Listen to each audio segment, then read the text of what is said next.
নিশ্চয়কৈ এই মুহূৰ্তত মই উপস্থিত আছোঁ উমা চেত্ৰী বাসগৃহৰ পৰা আৰু বাসগৃহৰ পৰা দেখিছে এনেদৰে এখন খোলা জীপত আচলতে মোক সহযোগীয়ে দেখুৱাইছে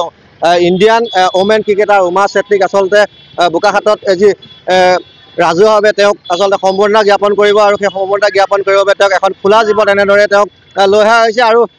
সন্মুখৰ চিটত আছে আসনত আছে উমা চেত্ৰীৰ যিগৰাকী প্ৰশিক্ষক আচলতে তেওঁ বোকাখাটত যিগৰাকী প্ৰশিক্ষকে উমা চেত্ৰীক আচলতে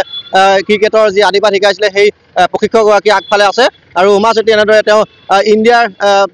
জাৰ্চি পৰিহিত যি তেওঁ ব্লেজাৰ সেই ব্লেজাৰ পৰিধান কৰি এনেদৰে তেওঁ নিজৰ যি কান্দুলিমাৰী গাঁও আছে সেই কান্দুলিমাৰী এই গাঁৱৰ পৰা আচলতে বোকাখাটলৈ ৰাওনা হৈছে আৰু বোকাখাটৰ যি ৰাজহুৱা খেলপথাৰ আছে সেই ৰাজহুৱা খেলপথাৰত অসংখ্য আচলতে বোকাখাটৰ যি ক্ৰীড়াপ্ৰেমী আছে লগতে বোকাখাটৰ যি ৰাইজ আছে সেই ৰাইজে ইতিমধ্যে উমা চেত্ৰীক যি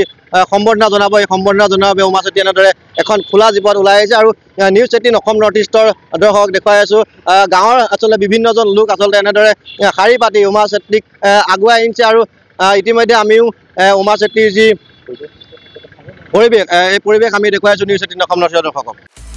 আপুনি বিচৰা বাতৰি পাব কেৱল নিউজ 18 এপত। নিউজ 18 এপ ডাউনলোড কৰিবলৈ স্কেন কৰক এই QR কোড। গুগল প্লে ষ্টৰতো পাব এই নিউজ 18 এপ।